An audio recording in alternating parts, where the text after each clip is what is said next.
Okay, back again with another Lo-Fi massive tutorial. Today we're looking at this kind of flute lead. Here's what it sounds like.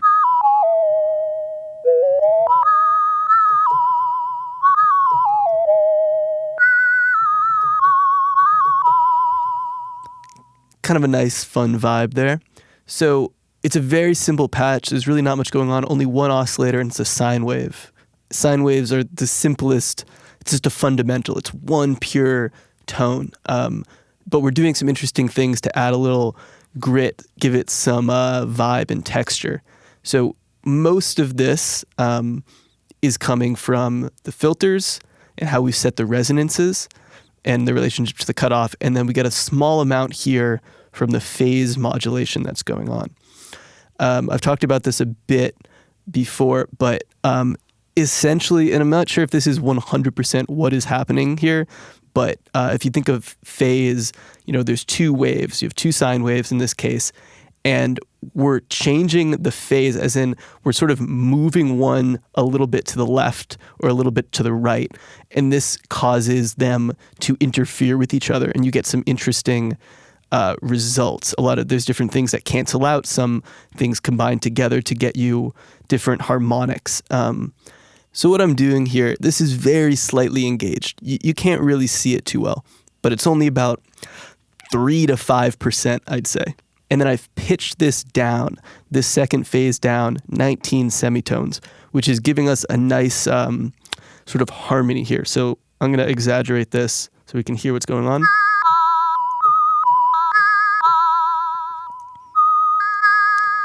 So what's happening? They're phasing each other and canceling each other out. You hear a little bit of the sine wave still coming through when this is engaged up that much, but you hear the combination of the waves creating something new. That's too extreme. Just a little bit of this. This is almost acting as a harmonizer.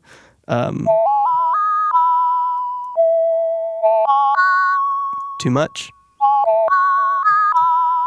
Maybe that's too much. This was really hard to dial in. It might be at like 2 or 3%, but this is giving us a little bit of that harmony, a little bit of grit. Feedback's bringing both of those things up.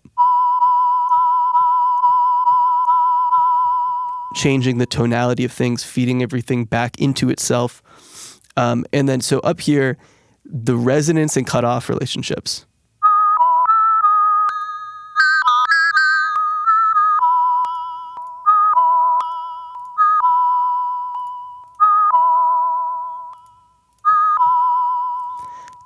What's happening here is we're taking away some stuff. We're having the resonance and the cutoff fight in such a way. We're losing some stuff. It's a little bit smaller after this, but I kind of like the sound. It's sort of hard to quantify what's happening. It's just shaping. You got to fiddle with these because it's really hard to find the right values here.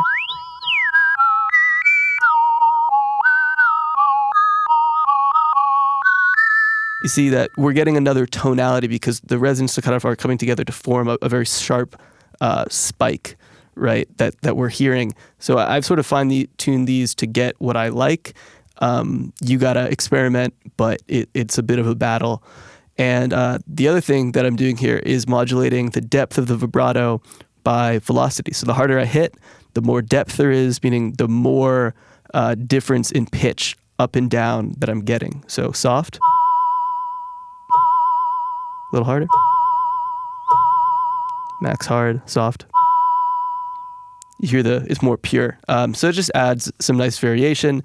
I know like flute players, you can also modulate, I know some flute players will, some wind instruments will get that nice vibrato when they're holding a note. I like to have it here as well.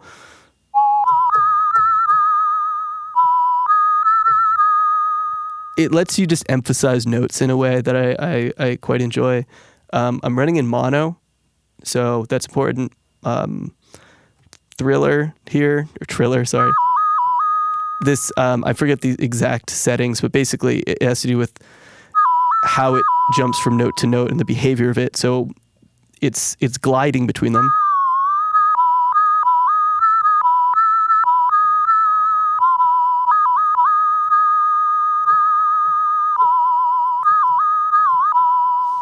You just got to fiddle to get it to where you want it to be. But really, the bulk of this is just setting up the modulation oscillator, a little bit of feedback and fiddling with these.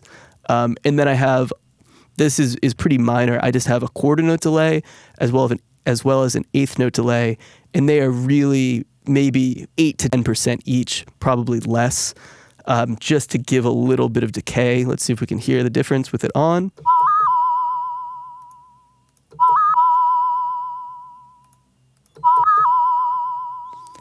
It's subtle, but it's just filling out. One is in stereo a little bit, but it's just giving it some sort of 3D decay back, and I just barely want to hear it just to bring it a little bit alive. You know, when you're dealing with synth, you know, there's no reverberation whatsoever on the sound, and obviously that's not natural. Every sound in the real world has some sort of reverberation. So adding a small amount of reverb, small amount of delay, just kind of helps bring it to the real world, in my opinion. So, I mean, that's sort of the reason you might want to put a little bit of verb, a little bit of delay on any sound that's not completely dry, especially when you're mixing it with anything recorded in real life, because it's going to have a very small amount of reverberation. So that's what this is doing here. And it's kind of fun.